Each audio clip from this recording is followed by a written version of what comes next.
Since the dawn of time, human beings have grown facial hair. They've grown it for a variety of purposes. Some of them as a symbol of wisdom. Some a symbol of strength.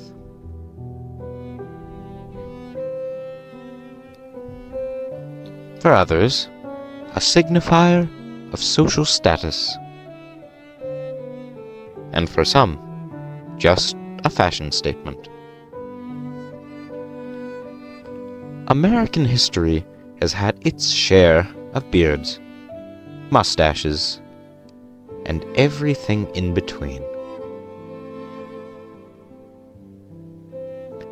This is the story of that facial hair, its past, its present, and its future.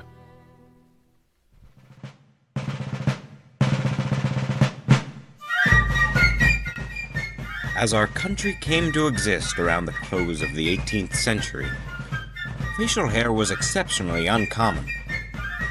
Very few historical figures of the time can be found with any facial hair, and not a single one of our founding fathers is depicted with even a slight hint of stubble.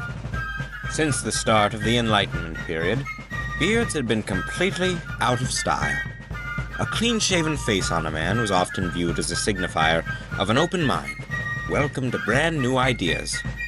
And being unshaven, on the other hand, was seen as a hallmark of backwardsness and even barbarism. Some of the hostility towards facial hair is also rooted in prejudice, with beards being associated in this time period with Eastern Europeans and Jews. But our early republic's lack of beards was not merely a personal preference of its intellectuals, but rather a social expectation, and for a long time, it remained this way. Coming to the town of Fitchburg, Massachusetts in the 1820s, there lived a man by the name of Joseph Palmer. Palmer was a veteran of the 1812 war. He was a prominent thinker of the Transcendentalist movement and a radical abolitionist. In the mid-19th century, standing firmly against everyone else in his community of Fitchburg, Joseph Palmer decided he wanted to grow a beard. And he did. As the 1830s began, Palmer grew a long, magnificent, illustrious beard. This did not go over well with his fellow citizens of Fitchburg, and it was not long before the persecution and ridicule began. A prominent minister by the name of George Trask confronted Palmer one day, saying, "Palmer, why don't you shave and not go around looking like the devil?" But Palmer wittily replied, "Mr. Trask, are you not mistaken in your comparison of personages? I have never seen a picture of the ruler of the sulphurous regions with much of a beard, but if I remember correctly, Jesus wore a beard not unlike mine." It was not long before Palmer was assaulted for his choice of style. One day, 4 clean-shaven men with scissors confronted him, demanding to cut his beard. But Palmer fought back, defending himself, and he was able to escape his attackers with both he and his beard unscathed. But for his actions in self-defense, Palmer was arrested, and the court system, likely in part due to the unfavorable impression the beard created, found Palmer guilty of unprovoked assault and sentenced him to a year in the county jail. In jail, Palmer was relentlessly harassed further for his refusal to shave. But for an entire year, Palmer endured. His mind would not be swayed, and for an entire year he held his head high and stuck to his principles, and upon his release, he emerged just as bearded as ever. His story ended 40 years later in 1873, after beards had once again come back into fashion. To this day in the Fitchburg Cemetery, Palmer's tombstone stands high, and his proud, luscious locks are engraved internally into stone, the words beneath them simply reading, "Joseph Palmer, persecuted for wearing the beard." But while he may have been persecuted, it was brave and bold figures like Palmer who dared to challenge the dogmatic standards of the day, who helped pave the way for what would soon happen next.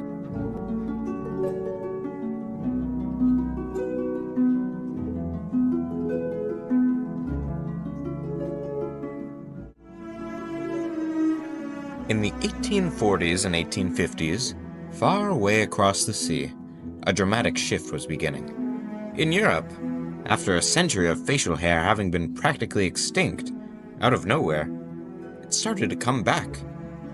In Great Britain, beards were becoming fashionable among men of high society in what was known as the Victorian beard movement. In France, Napoleon III came to power, becoming the first European leader in over 200 years to have facial hair. Everywhere one turned in this time period, beards, mustaches were popping up. This shift began for a variety of factors.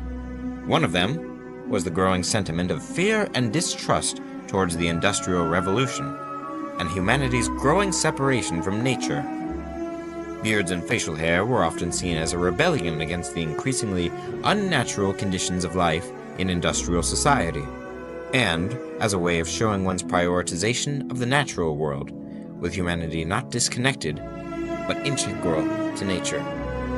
Beards were also seen as a symbol of capability and skillfulness in wilderness settings, an admirable trait in a world of increasingly coddled and comfortable lives. Word of this new trend gradually worked its way across the Atlantic before reaching the deepest depths of the American continent.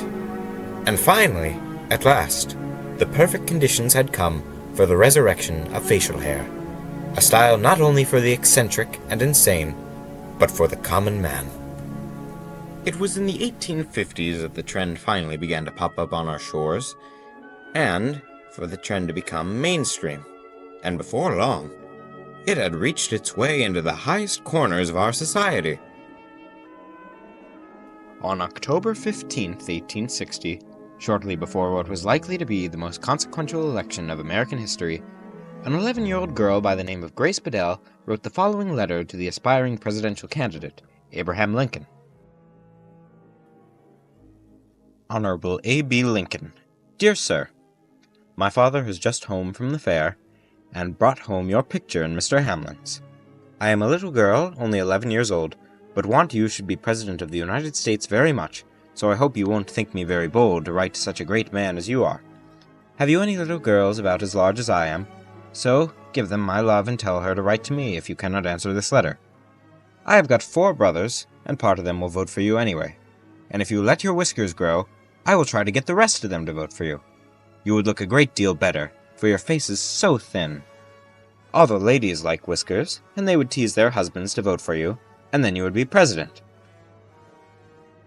In his reply to the young girl, Lincoln was skeptical, stating in his own words, As to the whiskers, having never worn any, do you not think people would call it a silly piece of affection if I were to begin it now? But as we all famously know today, Lincoln would concede to the demand of this young girl, growing his iconic beard and winning his election in a landslide, becoming the first president ever to have a beard.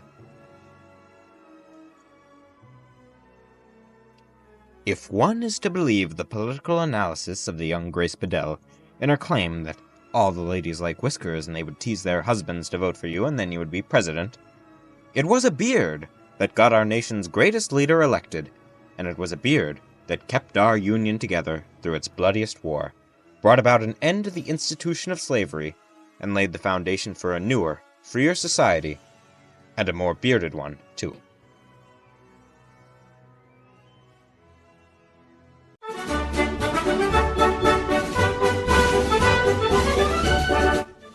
Throughout the era of the Civil War, the clean-shavenness that once seemed unstoppable went practically extinct. In this time period, some of our nation's greatest beards can be admired. Hardly a photograph can be found of a general on either side of the war not sporting a gigantic beard, and among any of the soldiers, too, beards and mustaches galore. One famous style of facial hair popular in the United States since the very beginning, existing to some extent even in the times in which beards were considered unfashionable, is, of course, sideburns. The sideburns got their name in this time period as a clever play on words of Union General Ambrose Burnside, who sported what can probably be considered the best sideburns in all of American, and perhaps world history too. After the war, presidents such as Ulysses S. Grant James Garfield and Rutherford Hayes each played their parts in the development of a bearded era of American politics. In fact, from 1860 all the way to 1912, not a single president was elected without having at least some facial hair. And among America's elites around the turn of the century, facial hair was seen as a signifier of wealth, confidence, and power. Brand new grooming products were becoming available in the new era of industrial society, bringing a wide variety of never-seen-before experimental styles to flourish, in an era of great admiration and creativity for facial hair. But this momentum could not last forever.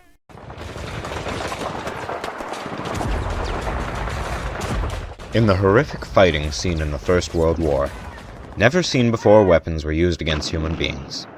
The most remarkable in the discussion of facial hair, poison gas. This new threat of gas attacks in the trenches required soldiers to be ready at all times to mask their faces, as having facial hair could potentially work as an obstruction to soldiers putting on gas masks in time. Armies mandated soldiers keep clean faces, and for many coming home from war, this clean-shaven demeanor became the new standard. It was also in this time period that the momentum began to decline against industrialization. People began to accept around now that this was just how the world was. And the all-natural approach to life became not nearly as popular, and a clean-shaven appearance concurrently became a symbol of the new, modern man. And the outbreak of the Second World War just 2 decades later certainly had no help in the comeback for facial hair, as the same principles applied, and soldiers kept themselves clean-shaven.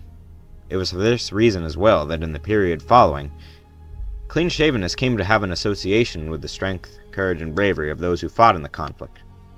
Certain styles on the upper lip would also fall permanently out of fashion, due to their negative association with certain figures of the time period. Through this wide influence of factors, in just a few decades, facial hair had been returned to exactly the status it had held a century before, a hallmark of barbarity, antiquity, and backwardsness. In the 1950s and early 60s, once again facial hair was essentially non-existent in social settings. Clean-shavenness was again the signifier of the modern man. But this would not be without its caveats.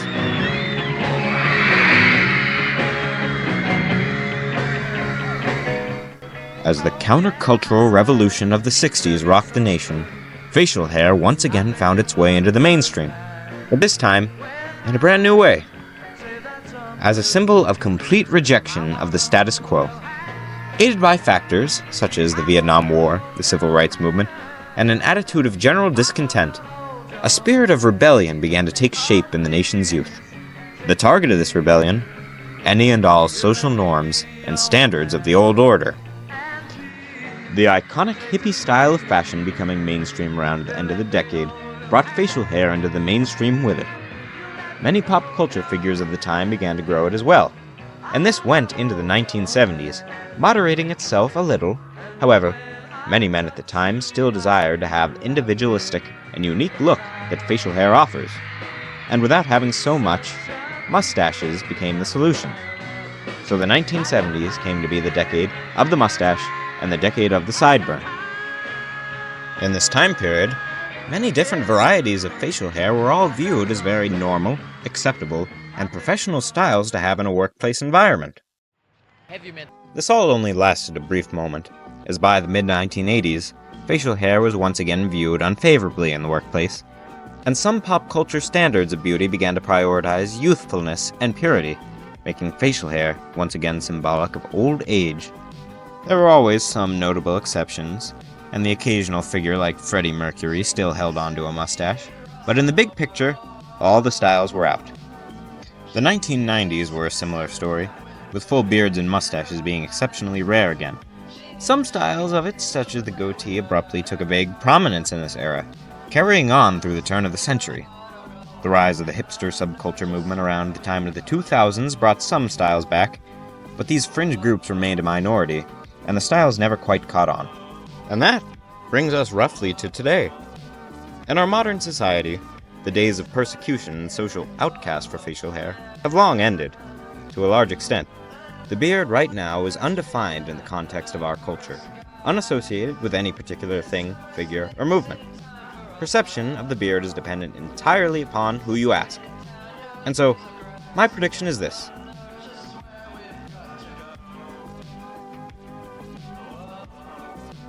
Right now, we are at a turning point in the history of facial hair, and we're on the cuspice of something big.